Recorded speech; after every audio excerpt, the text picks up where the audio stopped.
Hello everyone, welcome back. Permutations के applications चल रहे थे। Another very important application, questions exam में बहुत बार आते हैं। Rank of a word in dictionary. सबसे पहले आज स्टार्ट करेंगे इससे। Rank of a word in dictionary. पहली बात तो क्या मतलब है rank of a word in dictionary का? करना क्या होता है? To find the position of a given word if all possible words formed bye rearrangement of all letters of the given word are arranged as in a dictionary. मतलब simple language में क्या मतलब हुआ? आपको जैसे कोई भी वर्ड दे दिया, ठीक है, उसके जितने भी पॉसिबल परमुटेशन हो सकते हैं वो कैसे निकालते हैं पहले सीख चुके हैं फर्स्ट फ्यू क्लासेस में। तो हमने उसके जितने भी परमुटेशन हो सकते हैं वो सब बना लिए और उनको डिक्शनरी में जैसे अरेंज करते हैं वैसे अरेंज कर दिए। डिक्शनरी में कैसे अरेंज होते हैं बेटा? वर्ड्स अल्फाबेटिकली अरेंज होते हैं, ठीक है। तो जो सबसे पहला अल्फाबेट आएगा उससे रिलेटेड जितने भी वर्ड्स हैं अल्फाबेटिकल ऑर्डर में अरेंज कर दिए, फिर नेक्स्ट फिर नेक्स्ट फिर नेक्स्ट, ऐसे सारे के सारे वर्ड्स हमने अरेंज कर दिए, ठीक है। अब जो भी वर्ड जिस पोजीशन पे आ रहा है उसको उसका क्या कहते हैं? रैंक। जो वर्ड जिस पोजीशन पे डिक्शनरी में आ रहा है उसको उसका रैंक कहते हैं। तो इस क्वेश्चन में हमें क्या निकालना है? Essentially rank of a word, मतलब कोई एक पर्टिकुलर वर्ड डिक्शनरी में कौन सी पोजीशन पे आएगा वो आपको बताना है। समझ आ गई? इतना काम करना है। फॉर एग्जाम्पल मैंने एक वर्ड लिया जैसे मदर। अब मेरे को ये बताना है, ये तो दूसरा एप्लीकेशन है बाद में देखेंगे, अभी आपको मदर का क्या निकालना है? रैंक। मतलब समझो कि मदर मतलब कितने लेटर्स है बेटा? है 6 लेटर्स है, सारे डिस्टिंक्ट है, ठीक है। जब सारे डिस्टिंक्ट लेटर्स हैं यानी 6 लेटर्स यानी 6 ऑब्जेक्ट्स और 6 प्लेसेस। 6 ऑब्जेक्ट्स 6 प्लेसेस कितने वेज में अरेंज हो सकते हैं? फैक्टोरियल 6। फैक्टोरियल 6 कितना होता है? 720। इसका मतलब इस मदर वाले वर्ड को जब मैं रीअरेंज करूंगा तो मेरे पास कुल मिला के कितने वर्ड्स आएंगे? 720। उन 720 वर्ड्स को जब मैं डिक्शनरी के ऑर्डर में अरेंज करूंगा तो ये जो वर्ड है मदर, ये कौन से पोजीशन पे आएगा वो इसका क्या कहलाएगा? रैंक।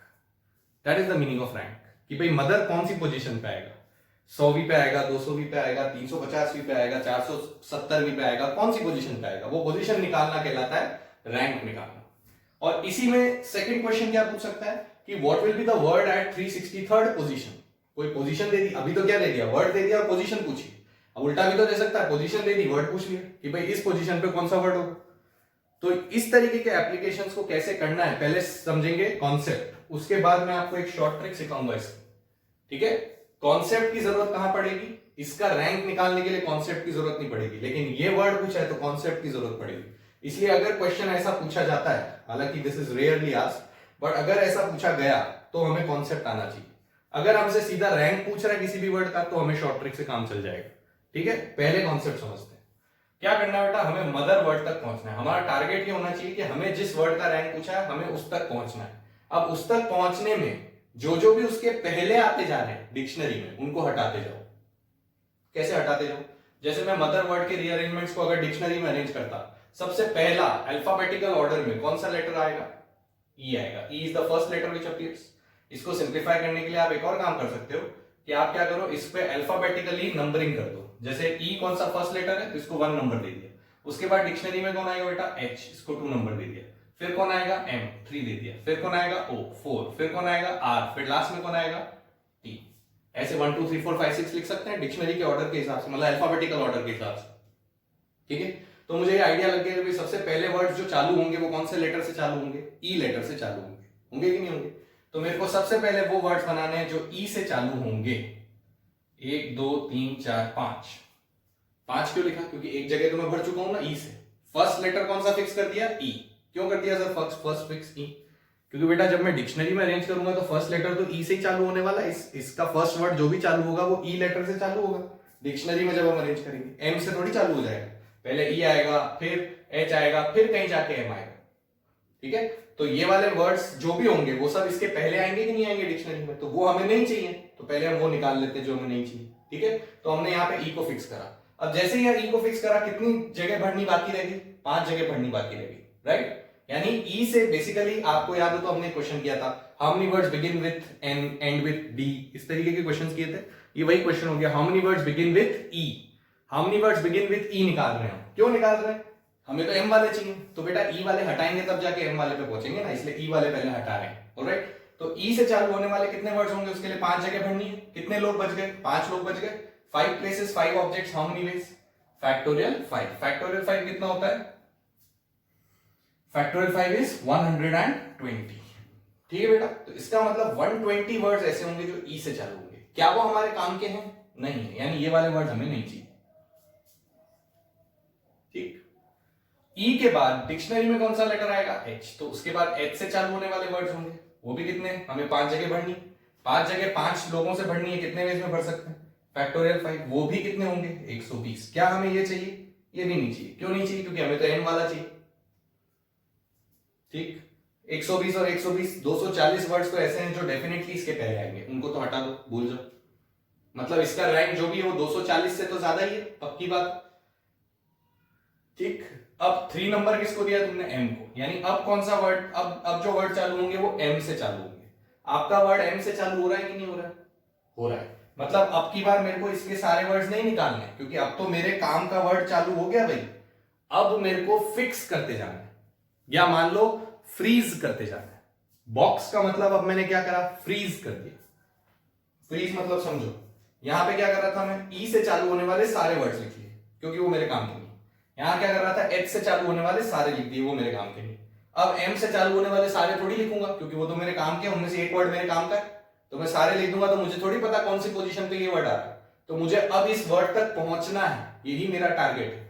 तो अब मैं एक एक करके मेरे लेटर्स को फ्रीज करता जाऊंगा जब तक कि मैं मदर तक नहीं पहुंचाऊं। ठीक है, पहले किसको फ्रीज किया मैंने? एम को। एम को फ्रीज करने का मतलब समझो कि अब हम डिक्शनरी में उन वर्ड्स को देख रहे हैं जो एम से चालू हो रहे हैं, लेकिन अब हमें सीक्वेंशियली देखना है, सारे एक साथ नहीं देखना है।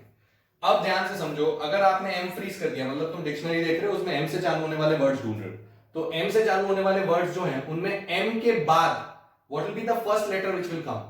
विल इट बी ओ और will it be E? It will be E. मतलब मेरे पास डिक्शनरी में एम ई टाइप के वर्ड्स आएंगे कि एम ओ टाइप के वर्ड्स पहले आएंगे? एम ई टाइप के वर्ड्स पहले आएंगे, क्योंकि डिक्शनरी में अल्फाबेटिकल ऑर्डर एम ई का आएगा पहले। ठीक है, तो एम तो मैं फ्रीज कर चुका हूं। अब रही बात सेकंड लेटर्स की, जैसे सेकंड लेटर की, जैसे पहले यहाँ पे फर्स्ट लेटर फिक्स किया था, अब यहाँ पे कौन सा लेटर देखना है? Second letter. Second letter dictionary में कौन सा आएगा बेटा? ई। क्या हमें ई चाहिए? हमें तो ओ चाहिए। तो वापस से वही बात हुई, ये वाले सारे वर्ड्स हमारे काम के नहीं है। तो एम ई से चालू होने वाले लेटर्स वर्ड्स में हमें कितनी पोजीशन और बढ़नी है? 4 पोजीशन और बढ़नी है। ठीक है, वापस देखो, क्लियर नहीं हुआ तो वापस देखो। सबसे पहली बात, ई से चालू होने वाले हमारे काम के नहीं उड़ा दिए, एच से चालू होने वाले हमारे काम के नहीं उड़ा दिए, एम से चालू होने वाले हमारे काम के, तो अब सबको नहीं उड़ा सकते। ठीक है, तो अब एम के बाद वाली कहानी चालू करी। जैसे ही आपका टारगेट लेटर आता है, you have to freeze it and move on to the next letter. Target letter आते ही freeze it, move on to the next letter in alphabetical order. तो एम के बाद अल्फाबेटिकली कौन आता? ई आता, लेकिन मुझे कौन चाहिए? ओ चाहिए। तो अब मेरा मैच नहीं हुआ, मैच नहीं हुआ, तो अब वही वाली गणित जो ऊपर लगा रहे थे। लेकिन अब कितनी पोजीशन बढ़नी बाकी थी? 4 बढ़नी बाकी थी, 2 तो बढ़ चुके हैं। 4 लोग 4 प्लेस कितने वेज में बढ़ सकते हैं? Factorial 4, factorial 4 is 24। क्या ये हमारे काम के हैं? नहीं, क्योंकि एम ई से चालू होते हैं, हमें एम ओ चाहिए। Right, okay. अब एम तो ऑलरेडी फ्रोजन था, उसको तो छेड़ना ही नहीं। अब तो हम इस पोजीशन की बात कर रहे हैं। ई के बाद डिक्शनरी में कौन आता बेटा? एम के बाद ई आया, फिर एम के बाद कौन आता? एच आता। एम के बाद ई आया, एम के बाद अब कौन आएगा? एच आएगा, 1 के बाद 2 आएगा। ठीक है, तो एम के बाद एच आएगा। क्या हमारा नेक्स्ट लेटर एच है? नहीं है, तो अभी भी फ्रीज नहीं हुआ। फ्रीज नहीं हुआ तो अभी फिर कितनी प्लेस बढ़नी है? 4 बढ़नी है। 4 बढ़नी है कितने वेज में? फैक्टोरियल 4 यानी कितना? 24। ये भी हमारे काम के नहीं।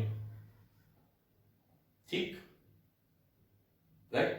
सर इसमें कोई रेपिटेशन होता तो? अभी तो सारे डिस्टिंक्ट है, तो रेपिटेशन होता तब भी आप पढ़ चुके हो। जैसे मान लो यहाँ पे 2 ओ होते, तो डिवाइड बाय फैक्टोरियल 2 करते कि नहीं करते?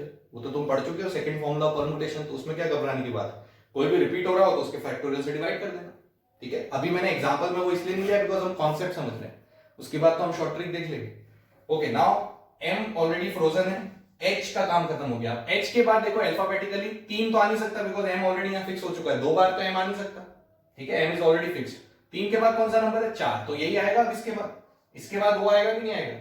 ओ हमारा इससे मैच हो गया, सेकंड लेटर से हो गया, तो अब ये भी फ्रीज हो गया। फ्रीज हो गया मतलब you to move on to the third letter now. Freeze होते ही you to go to the next letter. M O के बाद डिक्शनरी में कौन आएगा? एम ओ के बाद डिक्शनरी में कौन आएगा बेटा? ई आएगा। लेकिन क्या हमें एम ओ के बाद ई चाहिए? नहीं चाहिए। तो अब हमें ई को फिर फिक्स करके और कितनी प्लेस बढ़नी है? 3 प्लेस और बढ़नी है, क्योंकि ये सारे हमारे काम के नहीं है। 3 लोग 3 प्लेस में, फैक्टोरियल 3 यानी 6 वेज, ये भी हमारे काम के नहीं है। ठीक, M is already frozen, O is already frozen, E के बाद डिक्शनरी में कौन आएगा? H। क्या आपको H चाहिए? नहीं चाहिए, तो H वाले भी आपको उड़ाने पड़ेंगे, वो भी कितने उड़ेंगे? फैक्टोरियल 3 यानी कितने? 6। ये भी आपके काम के नहीं। ठीक है बेटा, क्लियर है यहां तक? अब आगे देखें, MO ऑलरेडी फ्रोजन है, इधर लिख रहा हूं ध्यान से देखो, M फ्रोजन, O फ्रोजन, ठीक है। MOH के बाद डिक्शनरी में कौन आएगा? ये 2 नंबर था, ठीक है, 3 आ नहीं सकता, 4 आ नहीं सकता, क्योंकि वो दोनों आ चुके हैं। अब कौन आएगा? 5 यानी R आएगा। MO के बाद R आएगा, MO के बाद R। क्या हमारा थर्ड लेटर मैच हुआ? नहीं हुआ, तो ये भी हमें नहीं चाहिए। 1 2 3, ये भी कितने? फैक्टोरियल 3 यानी 6। ये भी आपके काम के लिए, ये भी गए। अब तो इसके बाद बचा ही है कि वो T है, तो अब तो T आएगा ही आएगा। तो M फ्रीज हो गया, O फ्रीज हो गया, अब T भी फ्रीज हो गया, क्योंकि T हमें चाहिए। अब यहां से वापस देखना चालू करो बेटा, MOT तो फ्रीज हो गया। MOT के बाद डिक्शनरी में कौन आएगा? E आएगा, E आएगा। लेकिन क्या हमें E चाहिए MOT के बाद? नहीं चाहिए। तो अब हम E को फिर फिक्स करेंगे, 2 प्लेस और भरेंगे, क्योंकि 4 प्लेस भर चुकी है। 2 place can be filled in factorial 2 यानी 2 वेज, ये भी हमें नहीं चाहिए। अब देखो आप, M फ्रीज हो चुका है, O फ्रीज हो चुका है, T फ्रीज हो चुका है। E के बाद नेक्स्ट लेटर कौन सा आएगा डिक्शनरी में? H। 2 नंबर है तो H आएगा। H हमें चाहिए कि नहीं चाहिए? चाहिए, मतलब अब H क्या हो गया बेटा? फ्रीज। H के बाद डिक्शनरी में कौन आएगा? E आएगा डेफिनेटली, क्योंकि E नंबर 1 पे, और वो भी हमें चाहिए, तो ये भी फ्रीज हो गया। अभी तक कुछ निकालने की जरूरत नहीं पड़ी, क्योंकि फ्रीज होते जा रहे हैं। And now obviously the last one is R itself, which is also frozen. So I have arrived at my word or not? मैं अपने टारगेट वर्ड तक पहुंच गया। ये कॉन्सेप्ट है, आपको अपने टारगेट वर्ड तक पहुंचते जाना है। उसके बीच में जो जो भी ऑब्स्टेकल्स आ रहे हैं उनको उड़ाते जाना है। पहले E का ऑब्स्टेकल आया, उड़ा दिया, H का आया, उड़ा दिया, फिर M से चालू होने के बाद E आया, फिर उड़ा दिया, M से चालू होने के बाद H आया, उसको उड़ा दिया, MO के बाद E आया, फिर उड़ा दिया, MO के बाद H आया, फिर उड़ा दिया, MO के बाद R आया, वो भी हटा दिया, फिर MOT के बाद E आया, वो हटा दिया, and lastly now I arrive at my word. ठीक है, अब क्या हुआ बेटा, ये जो इसके पहले तक आए थे सारे वर्ड्स, ये सारे आपके काम के नहीं का क्या मतलब है? ये सब इसके पहले आ चुके हैं डिक्शनरी में, तो इन सबको जोड़ लेते हैं। कितने हो गए? यहां से चालू करो, 120 120 240 एंड 48 एंड 12, 48 एंड 12 कितना? 60, 240 एंड 60 300, यहां तक 300 हो चुके हैं। 308, ये 308 हुआ, ये टोटल हो रहा है 308। इसका मतलब इस वर्ड से पहले कितने वर्ड्स हो चुके हैं? 308। तो फिर ये कौन सी पोजीशन पे होगा बेटा? 309। So what is the rank of the word mother? It is 309। This is the concept.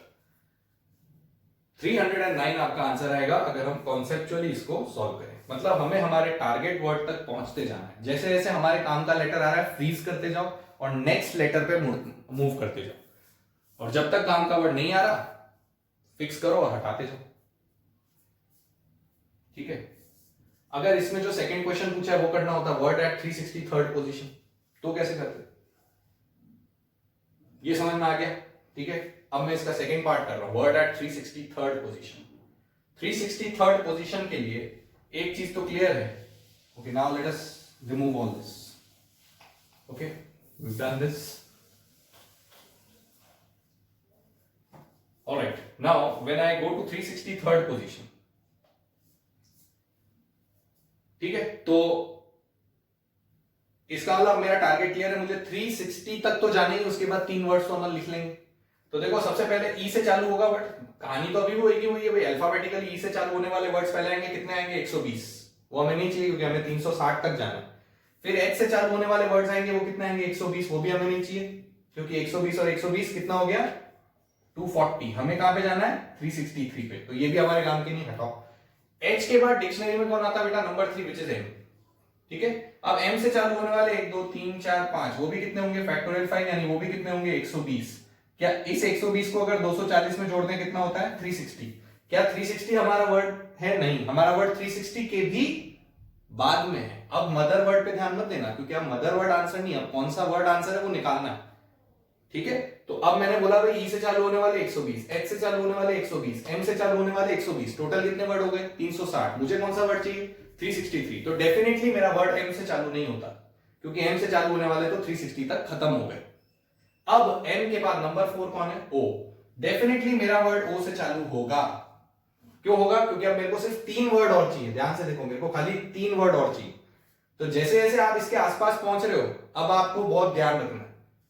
पहले तो सारे निकालते गए क्योंकि हम उसके पास नहीं पहुंचे थे। अब पास पहुंच गए तो अब हमें सारे नहीं निकालने, अब एक एक करके सीक्वेंशियली देखना है। ठीक है, तो ओ तो अब बेटा फ्रीज हो गया। अब ओ के बाद डिक्शनरी में कौन सा आएगा? नंबर 1 विच इज ई। फिर डिक्शनरी में इसके बाद कौन आएगा? Number 2 which is H. फिर डिक्शनरी में इसके बाद कौन आएगा? 3 विच इज एम। फिर कौन आएगा? 4 तो आ नहीं सकता, फिर 5 यानी आर, और फिर लास्ट में T. This is the word which comes at which position? 361 position. 360 तो यहां आ चुका है। इसके बाद अल्फाबेटिकली कौन सा वर्ड आएगा? O E H M R T आएगा कि नहीं आएगा? अब देखो ये 361 नंबर हो गया। ठीक है, अब क्या करना है बेटा? डिक्शनरी में जैसे चलते हैं इंक्रीजिंग ऑर्डर में चलना है डिक्शनरी में। अब आप इस वर्ड को ध्यान से देखो। ओ कौन सी पोजीशन पे? आपका 4। ठीक है, ओ 4 पोजीशन पे। ई कौन सी पोजीशन पे आया? 1। फिर एच कौन सी पोजीशन पे आया? 2। फिर आया तुम्हारा एम विच इज 3। फिर आया R which is 5 and 6 which is T which is 6। ये 3 तो मैं फिक्स कर दूंगा क्योंकि मेरे को इंक्रीजिंग ऑर्डर करना है, तो पहले इन 3 को सेट करूंगा फिर इसकी तरफ बढ़ते हैं ना, ऐसे ही करते हैं इंक्रीजिंग ऑर्डर में सेट। आपको कोई बोलेगा इसके इंक्रीजिंग ऑर्डर में नंबर्स बनाने सारे, तो आप कैसे बनाओगे? 4 1 2 तो फिक्स कर दिया, क्योंकि 4 1 2 तो फिक्स करना ही है। 4 फिक्स करना है तो उसके बाद तो 1 2 फिक्स होना ही है, क्योंकि इंक्रीजिंग ऑर्डर चाहिए। ठीक है, तो 4 1 2 यहां तक तो फिक्स हो गया, ये पहला आ गया। अब 4 1 2 को तो फिक्स रखो। अब 3 5 6 की जगह क्या लिखोगे बेटा? 3 6 5 लिखोगे या नहीं लिखोगे? This is the second number which comes. उसके बाद क्या करना है अभी? 4 1, अब 4 1 2 तो फिक्स रहेगा ही रहेगा। अब 3 हटा दो, 3 को किधर ले जाओ? इसको इधर और इसको इधर, तो 5 3 6 ये आएगा कि नहीं आएगा? Third number. This is the third number in this increasing sequence और नॉट? दैट मींस अगर पहला मेरा ये था तो अब दूसरा क्या होगा? O E H M T R, इन दोनों को इंटरचेंज, ये इन दोनों को इंटरचेंज, ये मेरा हो गया 362। ठीक है बेटा, और लास्ट वाला जो अब मेरे को चाहिए वो है ओ ई एच तक तो सेम है। अब क्या करना है? पहले कौन सा लिखना है मेरे को? आर। फिर कौन सा लिखना है? 3 number which is M, and last में कौन सा लिखना है? टी। दिस विल बी 363 और not? So this is my answer. ये मेरा आंसर हो गया। This is the word at 363rd position. Okay और नॉट? तो कहने का मतलब ये है कि आपको जो वर्ड जिस पोजीशन पे पूछा है उस पोजीशन के आसपास आते ही you have to now write the words in increasing order, जैसे हम डिक्शनरी में लिखते हैं। तो इंक्रीजिंग ऑर्डर में अरेंज करना सबको आता है, वैसे अरेंज करते हैं। This becomes the answer. ठीक है, तो ये तो बात हो गई भाई कॉन्सेप्ट की, अगर इस तरीके का क्वेश्चन पूछ रहा है तो। अब शॉर्ट ट्रिक क्या है? जैसे अगर वो ऐसा क्वेश्चन नहीं पूछता, अनलाइकली ऐसा क्वेश्चन पूछे, वो डायरेक्टली आपसे रैंक ऑफ वर्ड पूछेगा, तो रैंक ऑफ वर्ड पूछता है तो फिर हमें शॉर्ट ट्रिक आनी चाहिए जिससे हम फटाफट क्वेश्चन कर लें। अब वो शॉर्ट ट्रिक ध्यान से समझोगे। जैसे मैं यही वर्ड ले रहा हूं मदर, अब शॉर्ट ट्रिक समझो। कितने लेटर है इनको काउंट करो। कितने लेटर है बेटा? 6 लेटर है, तो आप क्या करो? सबसे पहले यहां पे लिखो factorial 5, factorial 4, factorial 3, factorial 2, factorial 1। मतलब जितने लेटर है उससे एक कम से फैक्टोरियल की गिनती 1 तक ले जानी है। फैक्टोरियल यहां पे 6 लेटर थे तो फैक्टोरियल 5 से चालू करना है। 4 3 2 1 सारे लिख लो। फ्रेमवर्क है ये। ठीक है, अब क्या होगा? हर फैक्टोरियल के पीछे एक मल्टीपल आएगा। वो मल्टीपल कैसे निकालना है वो समझते हैं। ठीक है, वो मल्टीपल कैसे निकालना है? फर्स्ट लेटर आपका क्या है? एम, उसको हाइड करो। ध्यान रखो किसको हाइड कर रहे हो? एम को। एम से पहले अल्फाबेटिक सीरीज में आने वाले कितने लेटर है उनको काउंट करो। एम से पहले आने वाले अल्फाबेटिक सीरीज में कितने लेटर है उनको काउंट करो। उनको काउंट करने का तरीका क्या हुआ? वही नंबरिंग कर दो भले, अगर ऐसे नहीं देख सकते डायरेक्ट नंबरिंग कर दो। ये 1 नंबर हो गया, फिर ये 2 हो गया, ये 3 हो गया, ये 4 हो गया, ये 5 हो गया और ये 6 हो गया। तो हमने एम को छुपाया, 3 नंबर को छुपाया। 3 से पहले आने वाले कौन कौन है बेटा? एक तो 2 है और एक 1, 2 नंबर है। जितने नंबर है उनकी काउंटिंग यहां लिखो। कितने नंबर है? 2 है तो 2 यहां लिख लिया। 3 होते तो 3 यहां लिख लेते। ठीक, राइट सर, इसमें तो सारे डिस्टिंक्ट है, रिपीटेड होते तो मान लो यहाँ पे 2 ई होते। मान लो यहाँ पे क्या होते? 2 ई होते। सपोज ऐसा वर्ड होता डबल ई, मान लो 2 ई होते तो क्या हुआ बेटा? इसको भी 1 नंबर ही दोगे, इसको भी नंबर तो 1 ही मिलने वाला है। ठीक है, अगर इसको भी 1 मिलने वाला है तो मैंने जब 3 को हाइड किया तो 3 से छोटे कौन कौन सा है? 2 आया, 1 आया, 1 आया। कितने आए? 3 आए। तो तब हम यहाँ 3 लिखते, इसको 2 बार गिनते। 2 बार आ रहा है तो 2 बार गिनेंगे, तो 3 लिखेंगे। लेकिन ये 2 बार रिपीट भी तो हो रहा है, तो अपॉन फैक्टोरियल 2 आएगा। वही सेकंड वाला फॉर्मूला परमुटेशन का, उसको दिमाग में हमेशा रखना है। जैसे ही आइडेंटिकल दिखा नहीं कि उसको फैक्टोरियल उससे डिवाइड कर देना। तो यहाँ पे 2 ई दिख रहे हैं तो काउंट तो 2 बार करेंगे, लेकिन डिवाइड बाय फैक्टोरियल 2 कर देंगे। रिपीटेड में ये ट्रिक है। ठीक है, अभी तो खैर एक बार के लिए अभी तो डायरेक्ट समझते हैं। चलो, तो अभी मैंने क्या बोला, m को छुपाया, m को छुपाया तो उससे छोटे कौन कौन है, 2 है तो 2 लिखिए। अब नेक्स्ट o को छुपाया, o मतलब नंबर 4, नंबर 4 से छोटे कौन कौन है, 2 और 1, वापस क्या लिखा है 2। फिर कौन सा छुपाया, 6, 6 से छोटे तो सारे ही हैं तो 3 हो गए, तो यहाँ 3। फिर आपने कौन सा छुपाया, 2, 2 से छोटे कौन है बेटा, ओनली 1, तो यहाँ पे 1 लिखा। फिर आपने 1 छुपाया, 1 से छोटा तो कोई भी नहीं, कोई नहीं है तो यहाँ क्या आएगा 0, 1 से छोटा कोई नहीं है तो 0 आएगा। ठीक है, बस इन सबको ऐड कर लो। 2 इंटू फैक्टोरियल 5 यानी 2 इंटू 120, 2 इंटू फैक्टोरियल 4 यानी 2 इंटू 24, 3 इंटू फैक्टोरियल 3 यानी 3 इंटू 6, 1 इंटू फैक्टोरियल 2 यानी 1 into 2 and 0 into anything is 0। इतना बचा कि नहीं बचा, लेट्स ऐड ऑल दीस, क्या आता है। तो इन सबको ऐड कर लिया बेटा, कितना आ गया 308, 308 आ गया, 308 आ गया ना, देख लो 240, 240 एंड 48, 288, 288 एंड 2, 290, 290 एंड 18, 308। ठीक है, ये 308 कौन से वर्ड्स हैं, जो इसके पहले आ रहे हैं। अगर आपको इसका रैंक चाहिए तो इसमें 1 जोड़ दो, तो इसमें 1 जोड़ा तो आंसर कितना आ गया बेटा 309। अब कंपेयर कर लो, जो आंसर हमने पहले निकाला था मेथड से, वो भी 309 ही आ रहा था कि नहीं आ रहा था। ठीक है, so you can see that clearly this method is very easy and very short as compare to the original method, तो that is why it is the short trick. एक बार वापस रिपीट कर रहा हूं, सबसे पहले आप नंबरिंग दे दो, अगर डायरेक्ट नहीं देख सकते तो नंबरिंग दे दो अल्फाबेटिकली। ठीक है, फर्स्ट लेटर को छुपाया, अच्छा कितने लेटर है 6, तो आपको जो अपना फ्रेमवर्क तैयार करना है वो फैक्टोरियल 5, एक टर्म से फैक्टोरियल 5 से लेके फैक्टोरियल 1 तक तैयार करना है। हर फैक्टोरियल के पीछे एक मल्टीपल आएगा, राइट। वो मल्टीपल क्या होगा, जिस लेटर को छुपा रहे हैं उसके बाद में उससे छोटे वाले कितने हैं वो यहां लिखना है। जिस लेटर को छुपाया उससे छोटे वाले कितने हैं वो यहां लिखने हैं। अगर उसमें रिपीटेड आता है तो divide by the factorial of repeated objects. ठीक है, बस फिर ऐड कर लो और उसमें 1 जोड़ दो, क्योंकि ये वो वर्ड्स हैं जो इसके पहले आते हैं, तो 1 जोड़ेंगे तो आंसर आएगा। एक और एग्जांपल देख ले, नाचोस। जैसे जैसे एग्जांपल करोगे क्लियर होता जाएगा। नाचोस देखें, अगर इसमें भी सारे लेटर्स जो हैं वो डिस्टिंक्ट हैं नाचोस में। पानी आ गया ना मुंह में। तो नाचोस में भी सारे लेटर्स डिफरेंट है। अब सारे लेटर्स डिफरेंट है तो फिर से नंबरिंग कर दो। ये 1 नंबर हो गया ए, उसके बाद ये 2 नंबर हो गया सी, फिर कौन आएगा इसके बाद, एच आएगा 3, फिर आएगा MNO, N आएगा 4, फिर आएगा ये 5, फिर आएगा 6। ये नंबरिंग हो गई। ठीक है, अब नंबरिंग होने के बाद क्या करना है बेटा, कितने लेटर हैं 6, मतलब हमें अपना फ्रेमवर्क क्या तैयार करना है, ये तैयार करना है फैक्टोरियल 3, फैक्टोरियल 2, फैक्टोरियल 1, ये तो तैयार करना ही करना है। ठीक है, सबसे पहले n छुपाएंगे, n मतलब 4 नंबर, 4 नंबर से पीछे कौन कौन आता है 1 2 3, 3 आते हैं, 3 लिख लिए। ठीक है, फिर 1 से पहले तो कोई नहीं आता, 0 लिख लिया। फिर 2 से पहले कौन आता है, 2 से पहले यहां पे कौन आ रहा है, 2 से पहले तो 1 आता है, लेकिन क्या इस 2 से पहले यहां 1 आ रहा है, नहीं आ रहा तो आपको 0 लिखना है। यानी कि पीछे 1 आ रहा है, पीछे वाला नहीं देखना है, हमेशा आगे देखना है। हम कहते हैं ना हमेशा भाई कहां की सोचनी चाहिए, हमेशा आगे की, पीछे की सोचनी चाहिए क्या, भूतकाल में जीना चाहिए नहीं, कहां पे जीना चाहिए, वर्तमान और भविष्य। वर्तमान क्या है जिसको छुपा रहे हो, भविष्य क्या है जो आगे आ रहा है, भूत क्या है जो पीछे चला गया, पीछे चला गया उसको भूल जाओ। ठीक है, अब नेक्स्ट किसको छुपाया, 3 को, 3 नंबर छुपाया तो इसके पीछे कौन आ रहा है भाई 5 और 6, 3 से छोटा कोई भी आ रहा है, नहीं आ रहा, 0 लिखो। और लास्ट जब तुमने 5 छुपाया, 5 के आगे कोई भी 5 से पहले वाला आ रहा है, नहीं आ रहा, तो यहां भी क्या लिखो 0। कोई भी कम वाला आगे आ ही नहीं रहा तो लिखने की जरूरत ही नहीं, बस सॉल्व कर लेते हैं। 3 इंटू फैक्टोरियल 5 इज 120, ये सब 0 हो गए, everything is 0, that is all. 3 into 120 is 360, इसमें क्या जोड़ना है 1, तो आंसर कितना आएगा बेटा 361। चाहो तो वेरीफाई कर सकते हो विद द ओरिजिनल मेथड, जैसे मदर का निकाल के बताया था वैसे आप इसका निकाल के चेक कर लो कि 361 आता है कि नहीं आता है। So the answer of this question would be 361।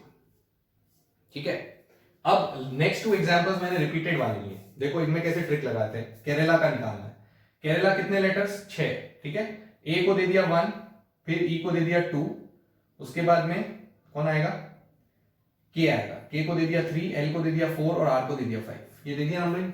ठीक है, अब कितने लेटर हैं 6, तो चालू कहां से करना है, factorial 5, factorial 4, factorial 3, factorial 2, factorial 1, ये तो बनाना ही बनाना है। ठीक है, अब क्या करना है बेटा, सबसे पहले के छुपाना है। के का नंबर क्या है 3, 3 से छोटे कौन कौन आ रहे हैं 1 2 3, 3 लोग आ रहे हैं, भले ही 2 बार ये आ रहा हो, हमें उसको काउंट करना है तो यहां 3 लिखेंगे, लेकिन 2 ए रिपीट हो रहे हैं तो डिवाइड बाय फैक्टोरियल 2 लिखेंगे। रिपीट होने वाले कहां आने चाहिए, वर्तमान और भविष्य में। भूत में जो रिपीट हो रहा है उसको काउंट नहीं करना, ये ध्यान रखना। जैसे कई बार ऐसा भी तो हो सकता है एक ए तो पीछे रह गया और एक ए आगे आ रहा है, तो फिर हमें एक ही ए काउंट करना है। जो पीछे निकल गया उसको रिपीटेशन में काउंट नहीं करेंगे, ठीक है। जो आगे आ रहा है और जो छुपाया है उसमें अगर रेपिटेशन है तो काउंट करना है, पीछे वाले में कोई रेपिटेशन काउंट नहीं करना। जो गया वो गया। ऑलराइट, नाउ ई छुपाया, ई का नंबर कितना है 2, 2 से छोटे कौन कौन है बेटा ए है, 2 ए है, तो यहां क्या लिखोगे 2 डिवाइडेड बाय क्या लिखोगे फैक्टोरियल 2, क्योंकि 2 ए आ रहा है, ठीक है। फिर आपने 5 नंबर छुपाया, 5 नंबर से छोटे तो तीनों ही है, तो यहां क्या लिखोगे 3 और डिवाइडेड बाय क्या लिखोगे फैक्टोरियल 2, क्योंकि 2 ए आ रहा है, सब भविष्य में ही आ रहा है। अब ए छुपाया, अब ए से छोटा कौन है, 1 नंबर से छोटा कौन है, 1 से छोटा तो कोई भी नहीं है, ये थोड़ी कि 1 है, छोटा थोड़ी है, तो बराबर नहीं लेना है, छोटा लेना है, तो 1 से छोटा कोई नहीं है, तो यहां क्या लिखेंगे 0, राइट। लास्ट में किसको छुपाना है 4 नंबर को, 4 नंबर से छोटा कौन है 1 नंबर, तो 1 लिखेंगे। अब डिवाइड बाय फैक्टोरियल 2 लिखेंगे क्या, नहीं लिखेंगे, क्योंकि 4 को छुपाया, देखो इसको छुपाया, ये सब भूतकाल हो गया, ये सब भूतकाल हो गया, इसको देखना ही नहीं। तो भले एक ए पीछे आ रहा है, लेकिन वो पीछे आ रहा है ना, तो उसको काउंट नहीं करना है। आगे में कितने ए आ रहे हैं, एक ही आ रहा है, तो डिवाइड बाय कुछ नहीं होगा। This is the trick. Alright, now let us calculate this, that is your answer. So this becomes 3 into 120 divided by 2, alright, plus 2 into 24 divided by 2, plus 3 into 6 divided by 2, and plus 1, ये 1, बस इसको निकाल लो, कितना आता है ये, 2 से 1 cut गया 60, 60 into 3 180 plus 24 plus 9 plus 1, so this is 180 plus 10 190, 194 214 आता है, और उसमें 1 जोड़ेंगे तो फाइनल आंसर कितना आएगा बेटा 215। That means what is the rank of the word Kerala, it is 215। So the rank of the word Kerala will be 215। So this is the first example which I have taken for repetitions। Clear?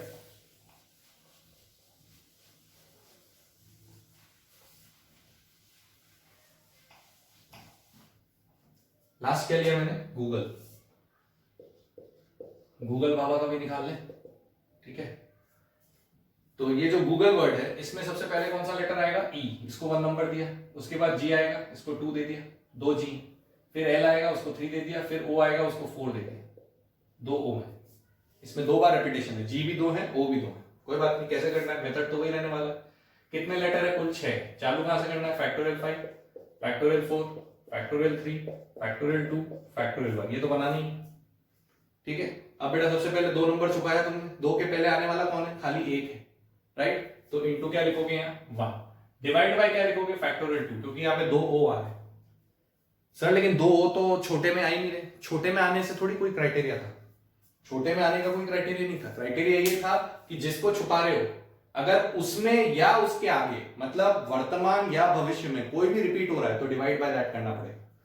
तो आप अगर इस जी को छुपा रहे हो, ठीक है, ध्यान से समझो, अगर इस जी को छुपा रहे हो तो इस जी के आगे 2 ओ आ रहे हैं, तो तुम्हें फैक्टोरियल 2 करना है, और इस जी को छुपा रहे हो तो ये 2 जी भी आ रहे हैं, क्योंकि मैंने कहा था वर्तमान मतलब जिसको छुपाया और भविष्य जो आगे आ रहा है, दोनों में अगर रेपिटेशन आ रहा है, पीछे जो निकल गया उसको नहीं गिनना है, तो अपने को डिवाइड बाय दैट करना पड़ेगा। तो एक फैक्टोरियल 2 तो इसके लिए आएगा और एक फैक्टोरियल 2 इसके लिए भी आएगा, तो ये एक और फैक्टोरियल 2 आएगा। इससे कोई मतलब नहीं कि वो 2 नंबर से छोटे हैं कि नहीं, ऐसा थोड़ी होगा, हमेशा 2 नंबर से छोटे ही होंगे, रिपीट वाला कोई जरूरी थोड़ी। तो हमें तो रिपीटेशन वाले से डिवाइड करना है, भले वो छोटे में काउंट हो रहा हो या नहीं हो रहा, बस वो आना कहां पे चाहिए, वर्तमान और भविष्य, भूत में नहीं आना चाहिए, ठीक। नाउ नेक्स्ट आप ओ को छुपाओगे, ओ का नंबर क्या है बेटा 4, ठीक है, 4 से छोटे कौन कौन है, 3 2 1, 4 तो नहीं है, कितने हुए 3 हुए, तो यहां क्या लिखना है 3। अब देखते हैं रेपिटेशन कौन कौन है। तो जब आपने इसको छुपाया, ठीक है, तो ये 2 ओ रिपीट में काउंट हो गए, क्योंकि इसको छुपाया और ये आगे आ रहा है, तो एक तो फैक्टोरियल 2 इसका आएगा ही आएगा। क्या जी का फैक्टोरियल 2 आएगा, नहीं आएगा, क्योंकि एक जी भूत में चला गया, जो जी भूत में चला गया वो रेपिटेशन में काउंट नहीं होगा, ठीक। अब तीसरा वाला ओ छुपाया, ये वाला, फिर वही 4 से छोटे कौन कौन है, 2 3 1, तो यहां पे तो फिर से क्या आएगा बेटा 3, लेकिन अब की बार डिवाइडेड बाय फैक्टोरियल 2 भी नहीं आएगा, क्योंकि जब मैंने इस ओ को छुपाया तो दोनों जी और ओ भूत में चले गए, तो रेपिटेशन में काउंट नहीं होंगे। अब नेक्स्ट आपने एल को, सॉरी जी को छुपाया, जी को छुपाया तो 2 से छोटा कौन है 1 छोटा है, तो यहां क्या आएगा 1। अब तो कोई रेपिटेशन है ही नहीं, क्योंकि सारे जी और ओ तो पीछे चले जाए, पीछे भूतकाल में जा चुके हैं, तो रेपिटेशन वाला कोई सिस्टम बचा ही नहीं। एंड लास्ट जब आप एल को छुपाओगे तो एल से छोटा कौन है, ई, इसलिए यहां भी 1 आएगा. No repetition now. Understood? So this should be the rank of the word Google. So factorial 5 is 120 and this is 2 into 2 plus this is 3 into 24 divided by 2. This is 3 into 6. This is 1 into 2 plus 1. So this comes out to be 30. ठीक है? Plus 36 plus 18 plus 2 plus 1. कितना हो गया? 30 and 36, 66, 66 and 20, 86. 86 and 1, 87. 87 में 1 जोड़ेंगे बेटा क्या answer आएगा? 88. So what is the rank of the word Google in dictionary? It is 88. मतलब गूगल के वर्ड्स को रीअरेंज करके डिक्शनरी में लिखेंगे तो 88th पोजीशन पे गूगल आएगा. So I think अब क्लियर हो गया होगा. रेपिटेशन नॉट अलाउड आता है, बहुत ही बढ़िया. फिर तो कोई दिमाग लगाने की जरूरत ही नहीं है. रेपिटेशन आ जाता है तो भी कोई बहुत महान बात नहीं है. बस ये ध्यान रखना, जो जीवन की सीख है उसी को यहाँ भी लगाना कि भूतकाल पे ध्यान नहीं देना, वर्तमान भविष्य पे ध्यान देना है. वर्तमान वो जिसको छुपा रहे, भविष्य वो है जो उसके आगे आ रहा है. अगर वर्तमान और भविष्य में मिलके कोई रेपिटेशन आता है, भले ही वो उससे छोटा हो या नहीं हो, वर्तमान को जो छुपाया है उससे छोटा हो या नहीं, हमें रेपिटेशन को नीचे डिवाइड करना है और छोटे वाले काउंट करने हैं. छोटे वाले काउंट करके मल्टीप्लाई में लिखने और रेपिटेशन वाले काउंट करके डिवाइड में लिखने. Simple. Clear? Okay. Alright then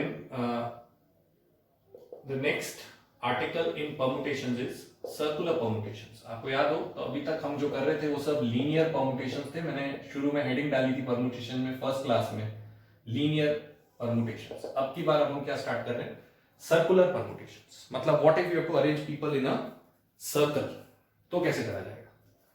तो कोई बहुत ज्यादा अलग बातें नहीं आने वाली है. सर्कुलर परम्यूटेशंस के लिए एक चीज लिखते हैं अपन, which is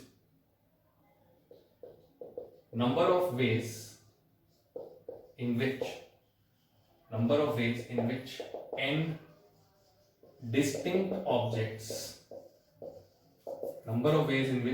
distinct objects can be arranged in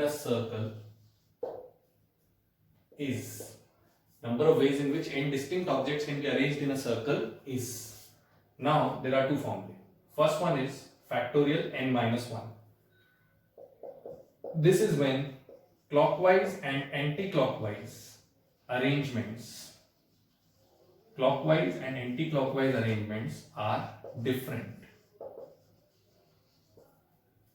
and half of factorial n minus 1, मतलब जो ऊपर लिखा उसी का half if clockwise and anti-clockwise arrangements are same. Obviously, if clockwise and anti-clockwise arrangements are same, you'll have to divide by 2, क्योंकि दो बार तो नहीं गिन सकते. जबकि पहले केस में वो डिफरेंट है तो कुछ भी नहीं करना है.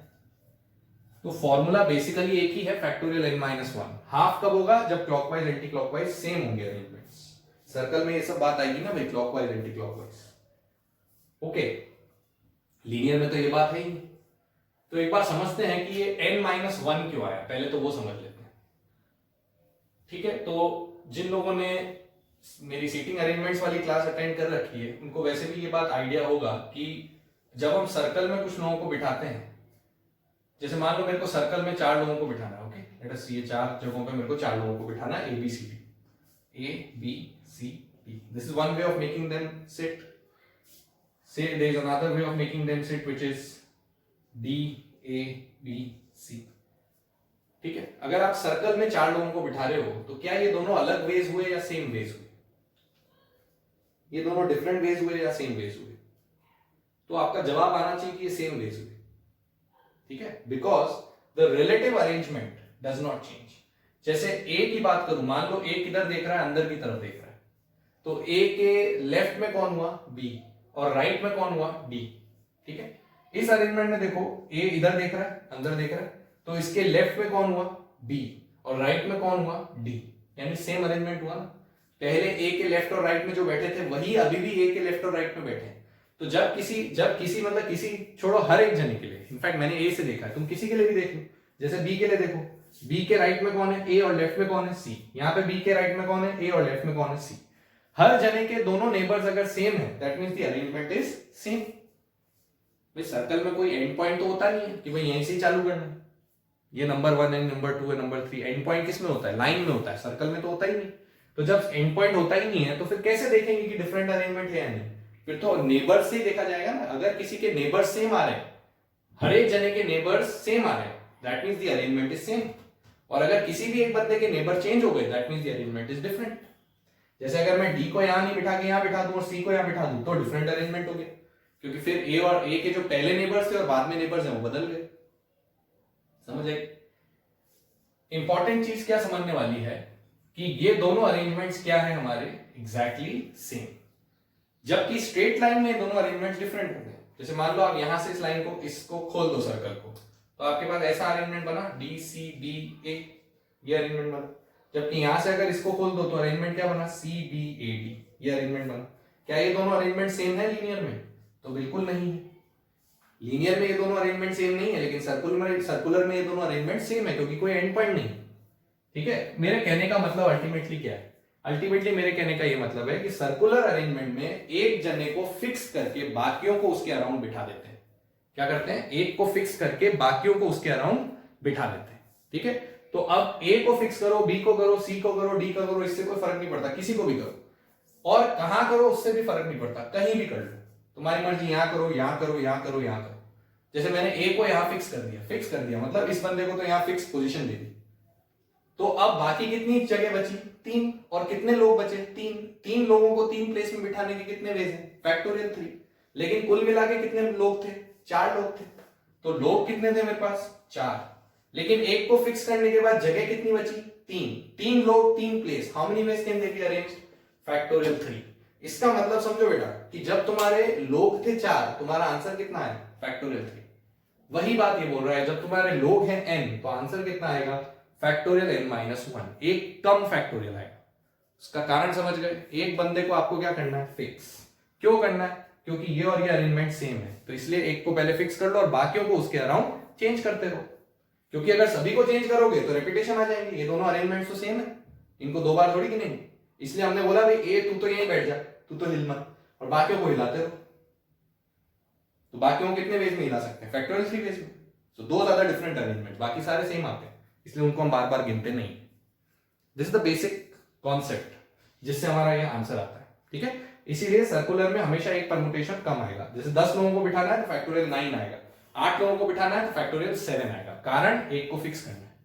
तो हमेशा सर्कुलर का क्वेश्चन कर रहे हो तो एक को पहले फिक्स कर लो, उसके बाद नॉर्मली लीनियर की तरह सॉल्व कर लो। ठीक है बेटा, ये समझ में आ गई बात। अब दूसरा क्वेश्चन है कि सर ये clockwise anti clockwise same difference से क्या फर्क पड़ता है और हाफ क्यों आता है? ठीक है, अब वो भी समझ लेते हैं, इसी एग्जांपल के थ्रू समझ लेते हैं। जैसे मैंने बोला कि ये 4 मेरे पास लोग हैं, ए बी सी डी। एक अरेंजमेंट मैंने ऐसे बिठाया और एक बार मैंने इन 4 लोगों को ऐसे बिठा दिया, ए डी बी सी। क्या ये 2 अरेंजमेंट सेम है? बिल्कुल सही। अब आपका जवाब एकदम से आएगा भाई नहीं ये तो सेम नहीं है, क्योंकि यहां पे तो ए के लेफ्ट में कौन बैठा है? बी, और यहां पे ए के राइट में कौन बैठा है? बी। तो जब लेफ्ट और राइट नेबर्स चेंज हो गए मतलब अरेंजमेंट डिफरेंट हो गया। ठीक है, so these 2 arrangements are not same. अब अगर एक चीज ध्यान से देखोगे तो ए के क्लॉकवाइज में कौन बैठा हुआ है? बी बैठा हुआ है। यहां पे ए के एंटी क्लॉकवाइज में कौन बैठा हुआ है? बी बैठा हुआ है। तो इसका मतलब यहां पे क्लॉकवाइज और एंटी क्लॉकवाइज अरेंजमेंट सेम है कि डिफरेंट है? डिफरेंट है। आपने बोला नॉट इक्वल टू। इसका मतलब ये दोनों अरेंजमेंट्स कैसे हुए बेटा? डिफरेंट। डिफरेंट हुए कि नहीं हुए? ठीक है, डिफरेंट हुए, इसका मतलब कौन सा फॉर्मूला लगाना है? ये वाला। तो सर ये तो हमेशा डिफरेंट ही होंगे ना, सेम कब होंगे? बिल्कुल सही है भाई, सेम कब होंगे? सेम सिर्फ कुछ केसेस में होंगे। किन केसेस में होंगे? वो केसेस होंगे फ्लावर्स इन अ गार्डन। ठीक है, जब आप फूलों की माला बनाओगे तो वो सेम हो जाएंगे। ओके, या बीड्स इन अ नेकलेस। ये 2 very famous and very basic cases है जिनमें आपके पास क्लॉकवाइज एंटी क्लॉकवाइज सेम हो जाएंगे। Flowers in a garden, beads in a necklace कैसे हो जाएंगे वो समझते हैं। ये चीज समझ में आ गई ना? Right, so the first formula is clear. Now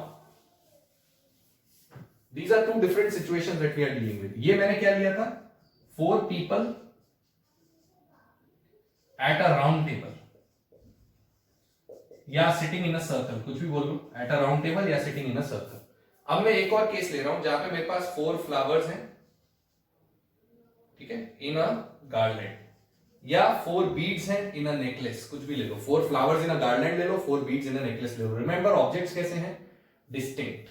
objects अगर डिस्टिंक्ट नहीं है, ठीक है, मतलब अगर ऑब्जेक्ट्स रिपीटिंग आ जाएंगे तो फिर हमें क्या करना है, ये हम सेकंड फॉर्मूले ऑफ परमुटेशन से जानते हैं कि जितने भी ऑब्जेक्ट्स रिपीटिंग है उसके फैक्टोरियल से हमें क्या करना है बेटा, डिवाइड। वो गणित कहीं नहीं जाने वाली है, ये मत सोचना कि जो पहले पढ़ लिया वो गया, लीनियर में जो पढ़ लिया सब गया, सब रहेगा, अभी भी रहेगा, गैप मेथड अभी भी रहेगा, स्ट्रिंग मेथड अभी भी रहेगा, divide by factorial of identical अभी भी रहेगा, सब वही रहने वाला है। खाली एक फर्क आता है, जब सर्कुलर बोलेगा तो n के लिए फैक्टोरियल n नहीं लिखोगे, फैक्टोरियल n-1 लिखोगे, बस, बाकी सारी कहानी वही रहने वाली।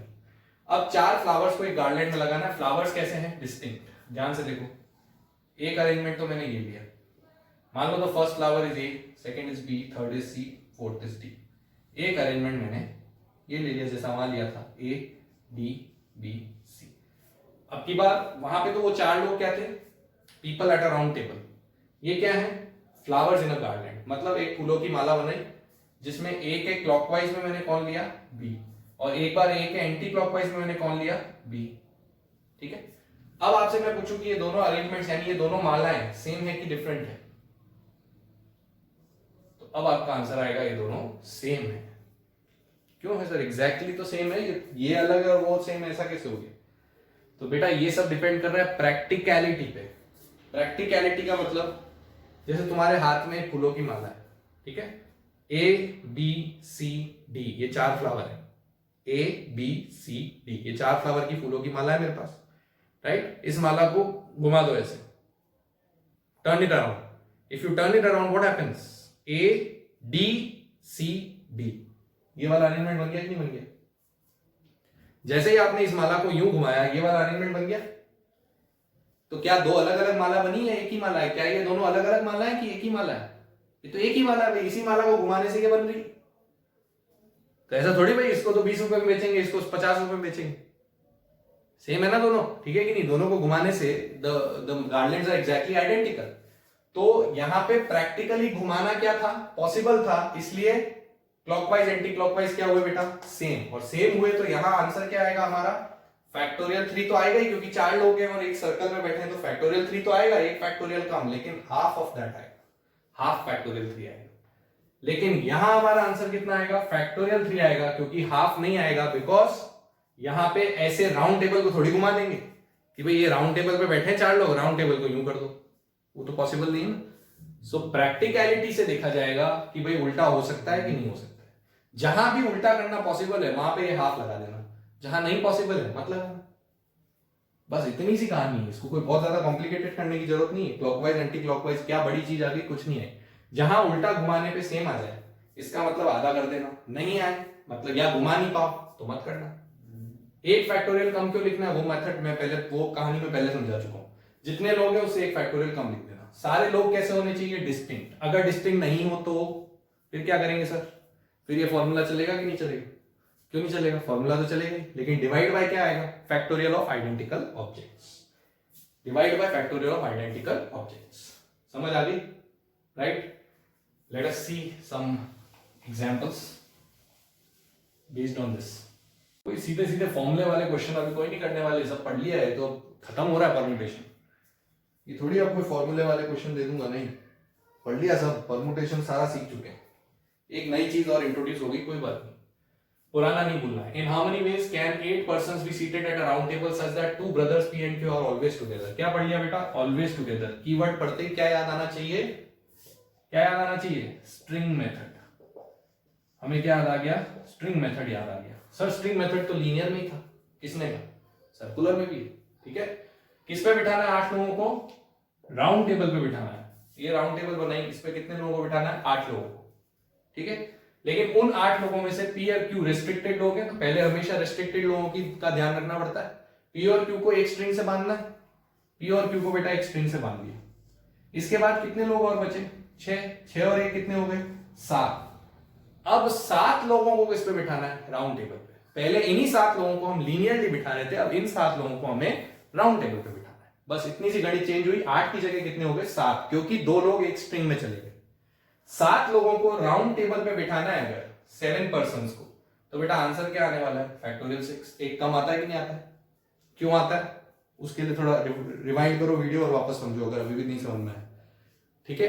कि वो 7 से 6 कैसे हो गया उसके लिए पीछे बता रखा है, राइट? बार बार वो सेम चीज करने की जरूरत नहीं, सर एक को फिक्स किया फिर 6 हो गया, यूज करने की जरूरत नहीं है, डायरेक्ट लिखेंगे 7 लोग हैं तो भाई कितने लोग कितने वेज में बिठा सकते हैं? फैक्टोरियल 6। ये तो हो गया। स्ट्रिंग मेथड की याद है 3 स्टेप्स थी। पहली स्टेप स्ट्रिंग बना ली, दूसरी स्टेप रिमेनिंग प्लस दिस को अरेंज कर दिया, वो भी कर दिया। अगर लीनियर होता तो फैक्टोरियल 7 लिखता, सर्कुलर है तो फैक्टोरियल 6 लिख दिया, इतना काम खत्म। What is the third step of string method? Arrangement within the string. String के अंदर कितने लोग हैं? 2, वो आपस में तो प्लेस चेंज कर सकते हैं, तो इनटू क्या लिखोगे यहाँ पे बेटा? फैक्टोरियल 2। ये आंसर हो गया तुम्हारा, दिस इज द आंसर। तो स्ट्रिंग मेथड लगा दिया हमने, सर्कुलर में क्या फर्क पड़ रहा है? खाली ये चीज चेंज हो गई, जो लीनियर में फैक्टोरियल 7 थी यहाँ फैक्टोरियल 6 है, बाकी कोई चेंज नहीं। तो फैक्टोरियल 6 कितना होता है? 720। 720 इंटू 2 कितना हो गया? 1440। तो आंसर हो गया इस क्वेश्चन का 1440। क्लियर? ओके, चलो और देखते हैं, एक एक करके सब ऑल क्लियर होता जाना चाहिए। थोड़ा थोड़ा सा बदलाव करूंगा। देखो, इन how many ways can 8 persons be seated at a round table such that 2 brothers P and Q are always separated। चलो भाई, अभी ये जो भाई है इन दोनों में बनती नहीं है, इनको हमेशा अलग अलग बिठाना है। They must never sit together। Separated मतलब they will never be together। तो always separated जैसे ही पढ़ लिया मतलब never together पढ़ लिया, और never together का मतलब क्या था बेटा? total minus always together। याद है? never together मतलब total माइनस always together, ठीक है? टोटल मतलब क्या होता था? Without restriction. ऑलवेज टुगेदर मतलब क्या होता था? स्ट्रिंग मेथड, जो अभी इससे पिछले क्वेश्चन में कर चुके हो, ठीक है? तो चालू हो जाते हैं। कितने लोग हैं कुल सर्कल में? 8 लोग। पहले टोटल की बात कर रहा हूं, तो टोटल परमुटेशन कितने होंगे? 8 लोगों के लिए फैक्टोरियल 7। ये तो विदाउट रेस्ट्रिक्शन हो गया। अब स्ट्रिंग मेथड वाला ऑलवेज टुगेदर, उसके लिए भाई हमने क्या करना था? पी और क्यू को एक स्ट्रिंग से बांधना था, और फिर उसके अलावा 6 लोग थे, कुल मिला के कितने लोग हो गए? 7। 7 को अरेंज करने के कितने वेज थे बेटा? Factorial 6 into arrangement within the string factorial 2। ये जो पिछले क्वेश्चन में लिखा वही, P and Q always together कितने वेज? Total ways factorial 7। मेरे को चाहिए टोटल माइनस ऑलवेज टुगेदर, यानी इसमें से इसको घटा दूं तो आंसर आ जाना चाहिए। So what should be the answer to this question? It should be factorial 7 minus factorial 6 into factorial 2।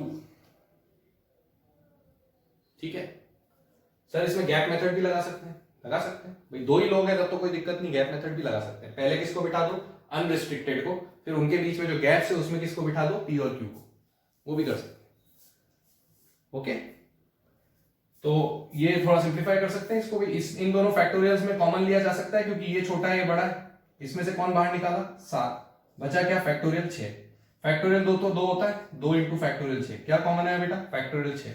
7 minus 2 कितना हो गया? 5। 5 इंटू फैक्टोरियल 6, क्या आंसर आएगा? 5 इंटू फैक्टोरियल 6, ये आंसर आएगा।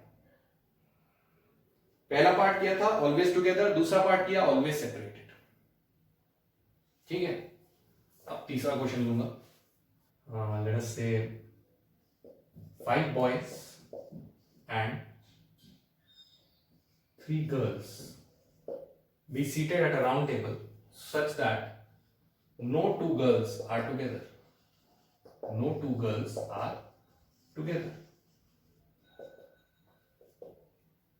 No 2 together कीवर्ड दिख गया बेटा? मतलब कौन सा method? Gap method. No 2 together का मतलब तो सीधा था gap method. Gap method sir circular में भी लगा सकते हैं, क्यों नहीं लगा सकते? आराम से लगाओ।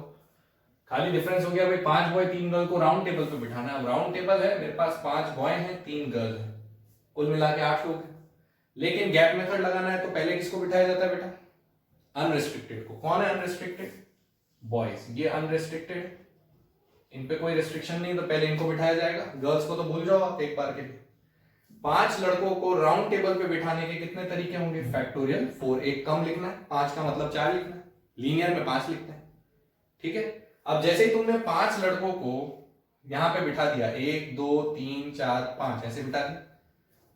अब एक डिफरेंस आएगा, गैप मेथड की पहली स्टेप क्या थी, अनरिस्ट्रिक्टेड को बिठा दो, दूसरी स्टेप क्या थी, count the number of gaps. हम बोलते थे जितने लोग हैं उससे एक ज्यादा गैप, यहां पे जितने लोग हैं उतने ही गैप, क्योंकि सर्कल में एंड पॉइंट नहीं होता। लीनियर में एक गैप ज्यादा क्यों आता था, क्योंकि दोनों एंड पॉइंट पे गैप था।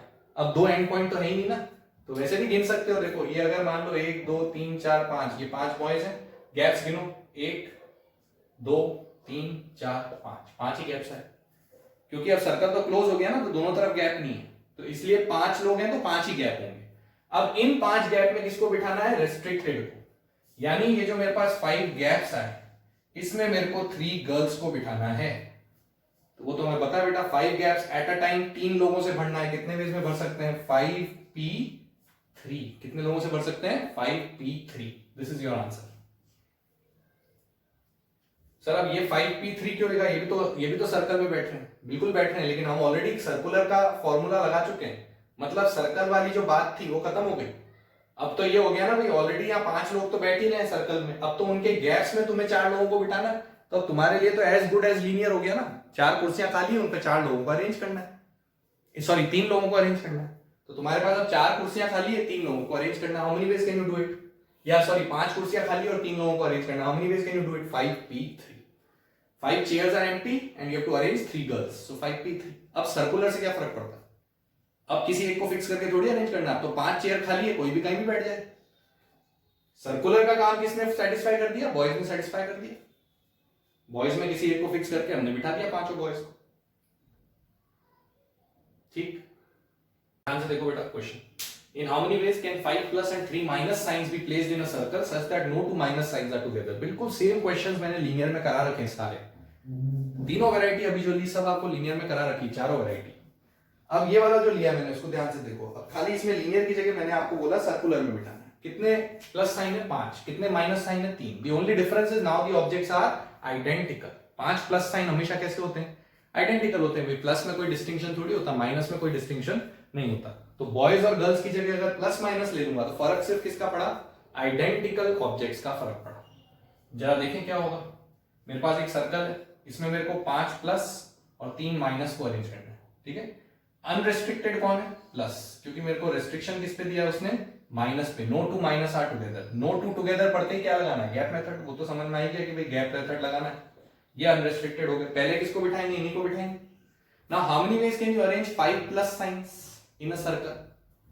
अगर ये 5 बॉयज होते तो पिछला वाला ही सोल्यूशन हो गया, तो आप बोलते फैक्टोरियल 4 हो जाएगा सर, क्योंकि 5 लोग हैं तो फैक्टोरियल 4 में सर्कल में बिठाना। लेकिन बिकॉज ये 5 प्लस साइंस आइडेंटिकल है, तो अब याद करो आइडेंटिकल को अरेंज करने का कितना वे होता था, 1 वे, ठीक है। So this will only be 1 way in which you can arrange the 5 plus science in a circle, not factorial 4। ये गलत हो जाएगा। एक ही तरीका हुआ, प्लस साइंस को आप लीनियर बिठाओ, सर्कुलर बिठाओ, एक ही तरीका है। क्योंकि लीनियर बिठाओगे अगर 5 प्लस साइन को, तो भी अदला बदली करने पे कोई फर्क नहीं पड़ेगा, और 5 साइन को अगर सर्कुलर बिठाओगे तो भी किसी को भी इधर भी भेजने पे कोई फर्क नहीं पड़ेगा, क्योंकि वो डिस्टिंग्विशेबल नहीं है। समझ आए, तो इसलिए फैक्टोरियल 4 मत लिख लेना, वरना तो ये वही क्वेश्चन हो गया, फिर बॉयज गर्ल्स लिखो या प्लस माइनस, क्या फर्क पड़ता है। प्लस माइनस में फर्क ये पड़ गया भाई कि आइडेंटिकल है। आइडेंटिकल को अरेंज करने का एक ही तरीका है, भले सर्कल में करना हो या स्ट्रेट लाइन में। सो 1 तो ये आ गया। अब उसके बाद नेक्स्ट स्टेप क्या होती थी बेटा, count the number of gaps. Gaps तो अभी भी 5 ही बने, जैसे मैंने 5 प्लस को बिठा दिया तो ये 1 2 3 4 5 गैप्स बन गए। इन 5 गैप्स में किसको बिठाना है बेटा, कितने माइनस है, 3 माइनस को बिठाना है। तो अब जो मेरे पास 5 गैप्स बने, इन 5 गैप्स में मेरे को किसको बिठाना है, 3 माइनस साइंस को बिठाना है। This is what I need to do, ठीक है।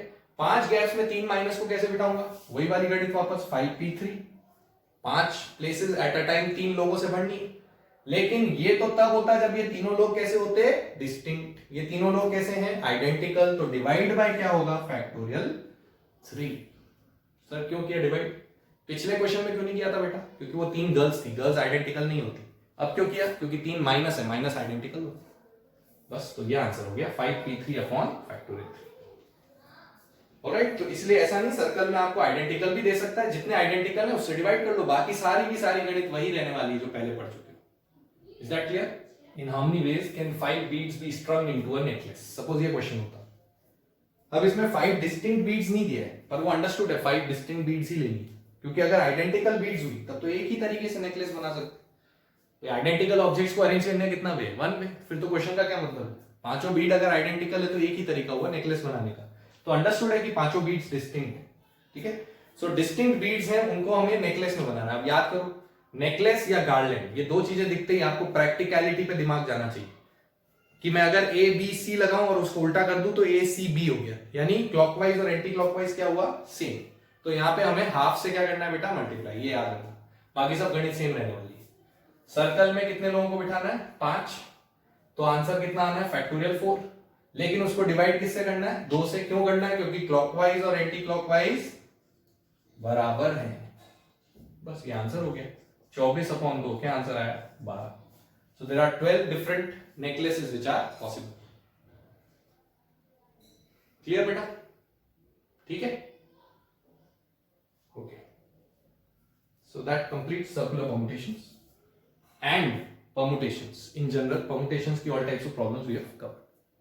So we've completed circular permutations and rank of word in dictionary today. Or based on that, I've given you 5 practice questions today. Just try these questions. We'll discuss the solution on the next term. These are the 5 questions. Okay.